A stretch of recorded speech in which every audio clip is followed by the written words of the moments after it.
Welcome back, everyone. Today, we're diving into something we all struggle with from time to time. Procrastination. Yeah, that sneaky little habit that keeps us from achieving what we set out to do. But what if I told you that by the end of this video, you'll not only understand why procrastination happens, but also how to beat it for good? Stick with us, because we'll also share real feedback from people who've tried these strategies and transformed their productivity. You don't want to miss out on that. So, let's start with the science. Why do we procrastinate? It turns out, it's more than just being lazy. There's real psychology behind it. Exactly. One of the most well-known theories is the temporal motivation theory, TMT. It suggests that the closer a deadline, the more motivated we feel to get the work done. But when the deadline feels far away, we undervalue the task, leading us to put it off. It's why we binge-watch a series when we should be working on that paper or project. Right. It all comes down to a battle between our limbic system, the part of the brain that wants instant gratification, and the prefrontal cortex, which helps us plan and think about long-term rewards. When the limbic system wins, we procrastinate. But now, let's get to the part you're here for. How can you stop procrastinating for good?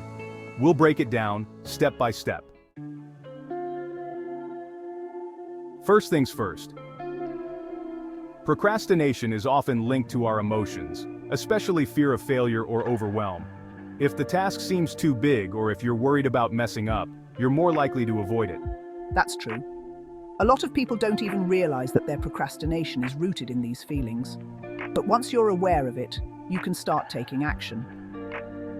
As author Tim Feichel said, procrastination is more about being more focused on the short-term mood repair, feeling better in the moment than the longer-term goal. This brings us to the 2-minute rule, one of my favorite techniques. The rule is simple. If something takes less than 2 minutes, do it right now. This technique helps because often we spend more time thinking about doing the task than actually doing it. Like, how many times have you dreaded sending a quick email or cleaning up a small mess? And when you finally do it, it's done in less than 2 minutes. Another great strategy is time blocking. Essentially, you schedule specific blocks of time for your tasks. Combine that with the Pomodoro technique, where you work for 25 minutes straight, followed by a 5-minute break. It's a game changer for staying focused. Oh, absolutely. One viewer, Sarah, left a comment on a previous video saying, "The Pomodoro technique has made such a difference in my productivity. Knowing I only have to focus for 25 minutes makes it so much easier to get started, and I end up working longer without even realizing it." Here's another psychological trick: visualizing the outcome.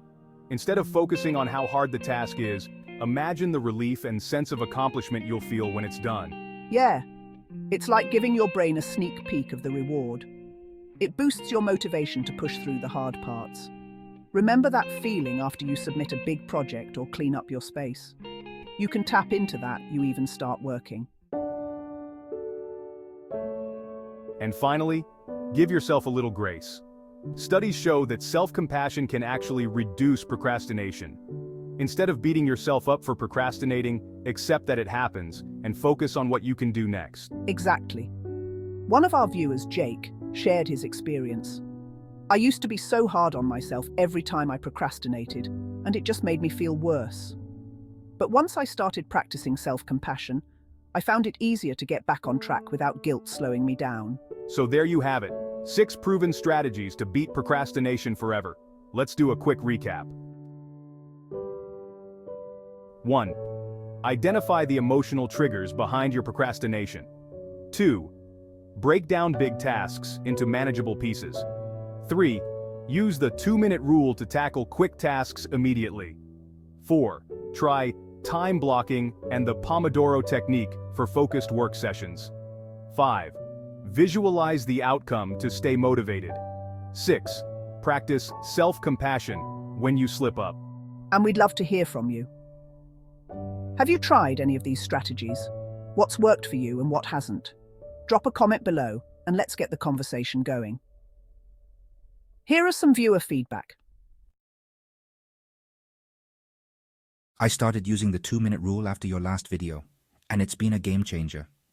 I realized so much of what I was putting off took less than a minute to complete. The Pomodoro technique has helped me manage my ADHD. 25 minutes feels less intimidating, and it keeps me from getting overwhelmed. Breaking tasks down into smaller pieces really helped. I finally finished my thesis after weeks of procrastination. If this video helped you, give it a thumbs up and subscribe for more tips on productivity and personal growth. Don't forget to hit that notification bell so you don't miss any future content. And as always, drop a comment below with your thoughts or experiences. We'd love to hear what you think. Thanks for watching, and remember, small steps today lead to big wins tomorrow.